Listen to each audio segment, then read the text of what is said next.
Hey guys, Toby Mathis here, and today we're going to go over 8 money habits that are keeping you poor. What I see over and over again as a tax attorney is I see the earmarks of folks that are successful, and then I compare and contrast it to people that aren't. And what we can come down to is that there are definitely some things that the wealthy do that the poor don't, and it's actually keeping them down. It's keeping them poor. So let's dive into it. Number one, I'm going to say the poor fail to direct their money. Almost more than anything else, they're reactionary. And what I want you to do, change your thinking. If this is you, I'm just going to put this up here.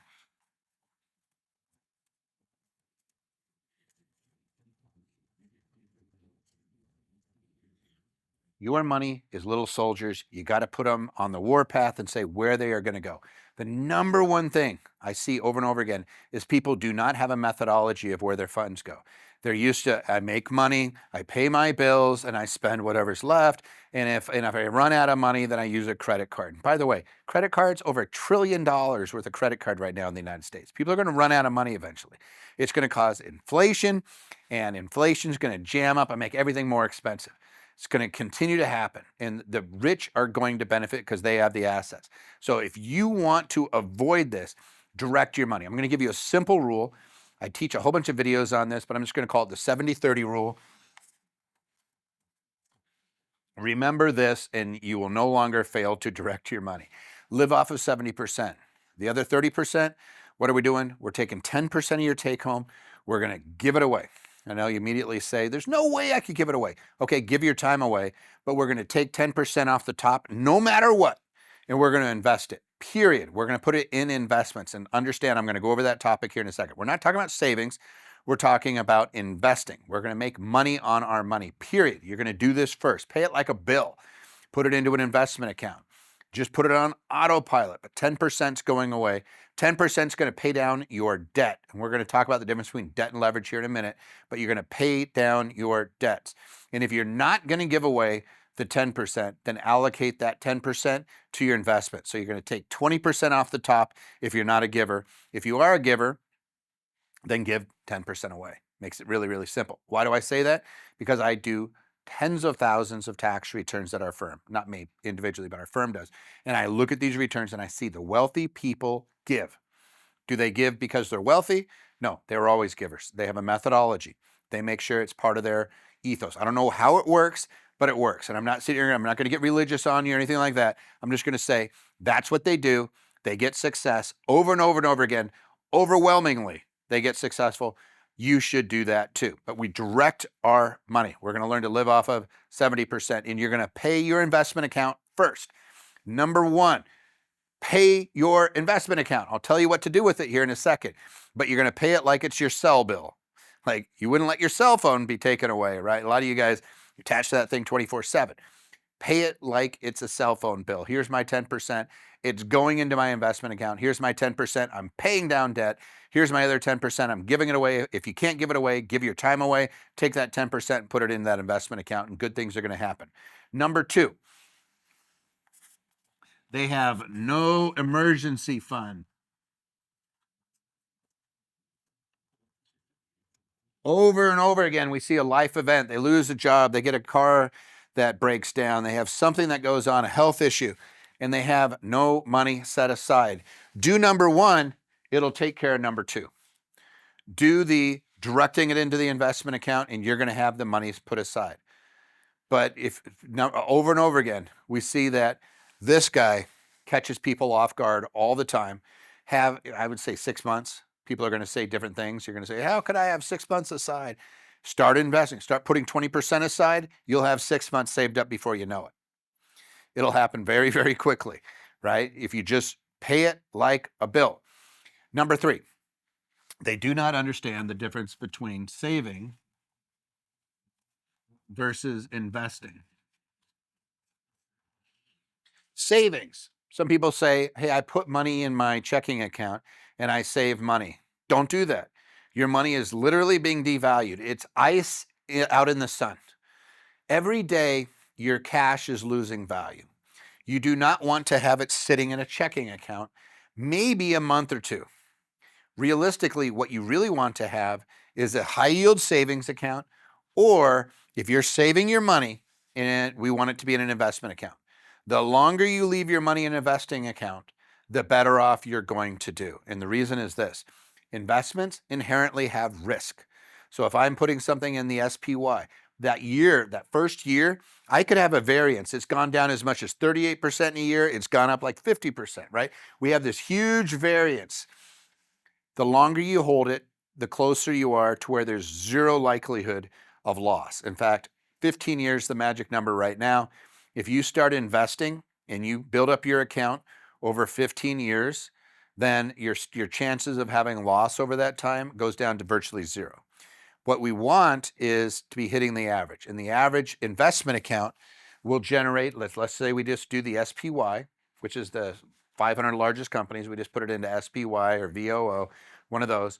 It's a little over 10% average annual growth. And if you understand how compounding works, it'll make a huge difference in your investing. Savings, you go to a savings, the average is about 0.5%. The banks love to rip you off. If you go to a high yield savings, you might get 4.5 or 5% on the high end. Investing is going to yield you it's more than a twice as much return. Sometimes it's tenfold return than savings. Don't sit and keep your money in a savings account. If you learn to invest, you'll learn that there's also some tax advantages depending on the type of account. Maybe I put it in a Roth and I'll never have to pay tax on any of that growth again. Maybe I put it in an HSA, I get a tax deduction for putting it in there, but I have to use it for health. Maybe I'm putting it in an IRA where I get a tax deduction, 401k, get a tax deduction. There's other things, but at the end of the day, I want it to be invested, not just sitting there in a savings. That's a big one that I see over and over again, is keeping you poor. If you're just parking that money in a checking account or traditional savings, your money is literally being devalued by inflation, in some cases double digits, and they gave you a 0.5 point, right? It's like you're just sitting there going, yay, I got negative this much money out of my account. It's melting. Don't do it. Think of your great-great-grandpa and how he had $25,000 under his mattress, and I could have bought a house with that. Not anymore. You can't even. It's not even a down payment, right? It's been devalued. Don't let your money get devalued. Don't stick it in a checking or a traditional savings. You got to be doing at least high yield, money market fund, or better yet, invest it in an ETF like the SPY or VOO. So that's a big one. Number 4, big thing that people do, keeps them poor, is they wait. They use what's called someday island. Someday I'm going to do X. Someday I'm going to open up a brokerage account. Someday I'll start savings. I'm going to wait until I get a raise. Or again, they're just really great at procrastination. Don't do that. Do it now. Do it now. Start now. What are you going to do? I'm going to set up maybe a high yield savings account, and I'm going to immediately push 20% of whatever comes into my account straight over there, period. End of story. It's going over there. And then once that gets up and builds up 1 or 2 months of savings, then I'm going to open up my brokerage account. Maybe I'll open up my brokerage account right now, and I'm going to start putting money in it on a weekly basis. Just pay it like a bill, $50, $25, whatever it is. Start doing it now, as in like right now. Even while you're listening to this, go open up your Robinhood or Fidelity or Schwab. They're free. Just get one, right? They just don't wait. Number 5, they do not understand the difference between debt and leverage, and they use bad debt.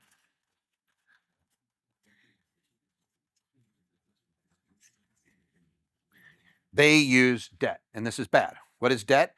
Debt is something that we borrow against something that's a depreciating asset or it's not going to have value. If I use a credit card to buy clothes, that's debt. If I use a loan to buy a rental property, that's leverage. The rental property is going to pay for the interest that I'm being charged. So the asset is going to pay it, not me. So a debt is generally paid by my labor. Don't like that. Leverage is something that the asset that is being used that I'm using it to acquire, like if I am buying, I could be doing notes. Like I know a company that teaches this. You could borrow against, like maybe you have a HELOC on your house, or maybe you have a low interest credit card. Hey, I got 0 interest for 12 months. They would say, take that money and invest it in something like Prosper, where you're doing short-term notes and you're getting an interest rate, and then pay off that aggressively so that at the end of the day, you've paid off the loan, but you now have this great money producing asset that is continuing to perpetuate. They actually teach this. This is kind of like, to me, I'm all for anything that gets you away from debt. And if you're going to use whatever loans you have, I'm not a big loan person. I'm not a big leverage fan, frankly, because I've never seen a house get foreclosed on that didn't have a loan. But I still can understand that concept. And what you're going to want to avoid entirely is debt. When I borrow to buy something that doesn't have value, if I borrow money to pay for groceries, not a good idea. Borrow money to buy a car, car's a depreciating asset. Unless I'm using it for Turo or something else, chances are I am using debt. I'm not using leverage. I use leverage on things like assets that are going to produce income, and then I allow the income to pay off the leverage. I'm okay with that. But again, the poor almost never understand the difference, and they're always going after that debt. Number 6, the poor don't understand compounding. There's an old adage: he who understands compounding makes compound interest. He who doesn't pays it. Credit cards compound against you. In other words, you could be paying a minimum payment for 30, 40 years, never pay off that credit card. If you're not careful, that money is just going to continue to escalate. There's something called the rule of 72, which is you take whatever the interest rate you're being charged, divide it into 72, and that's how long it's going to take you to double your money, or it'll double against you. Right now, interest rates are over 20% on average for credit cards. That means that your balance, if you're not paying it down, if you're not aggressively paying that puppy off, it's going to compound on you. And it's going to compound, what is that going to be? About every 3.5 years, that amount will double. So if you have a $50,000 credit card, it's going to be $100,000 in 3 or 4 years. You need to aggressively attack compounding to reduce it against you when you have compound interest against you. But on the same token, you want it to be used to your advantage. So when I say invest, that's because compounding works in your advantage. If we are investing in things and we're continuing to reinvest our dividends, and we're continuing to allow the stock to compound over time, you're going to get, in theory, at historical rates, let's say it's 10%, a little over 10%, the SPY has been returning, which is an ETF, again, the 500 biggest companies. Let's just say that's all you did. You should see your account double every 7 years. It's about every 7 years. So it's a little over 10%. So we'll just call it 7. So if I put $10,000 into SPY, in 7 years, it should be $20,000. Then it'll be $40,000 7 years after that. Then it'll be $80,000 7 years after that. So if I just wait 21 years, I'm just putting money in there, I'm putting money, you're going to see it compound and compound. The wealthy understand compounding. The poor get decimated by it. We don't want to get decimated with debt that compounds against us. Or you're going to be one of those stories where somebody's 50 years old, they still have more student debt than what they borrowed, and credit card debt coming out their ears because they never figured out that it was compounding against them. And they're like, oh my God, you mean I've been making these minimum payments and the debt's growing? Yes, they understand that. Number 7.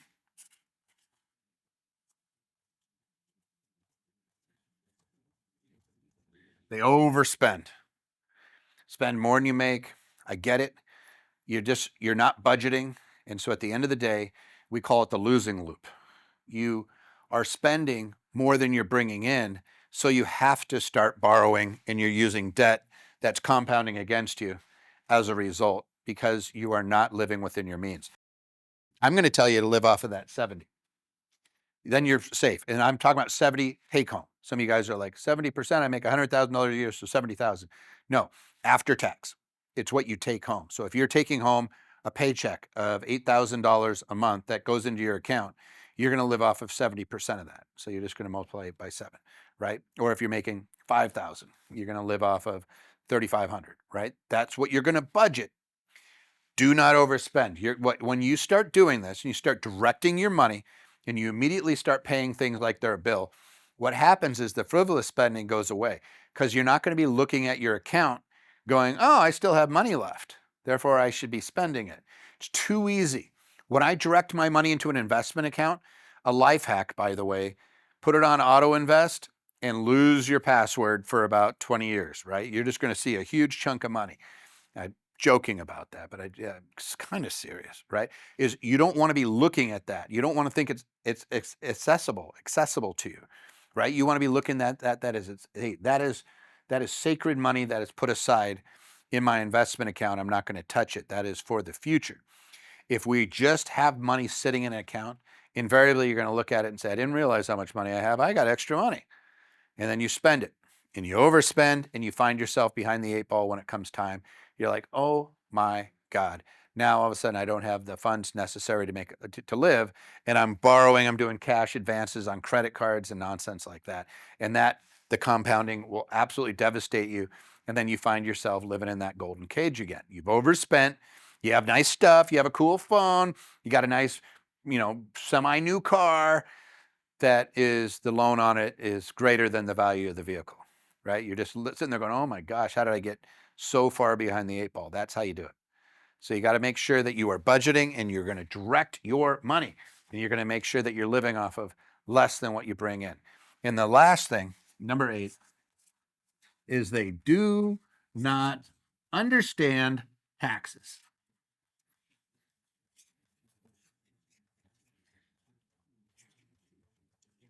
Hopefully you can see that. They do not understand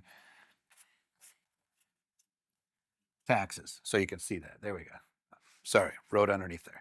They do not understand taxes.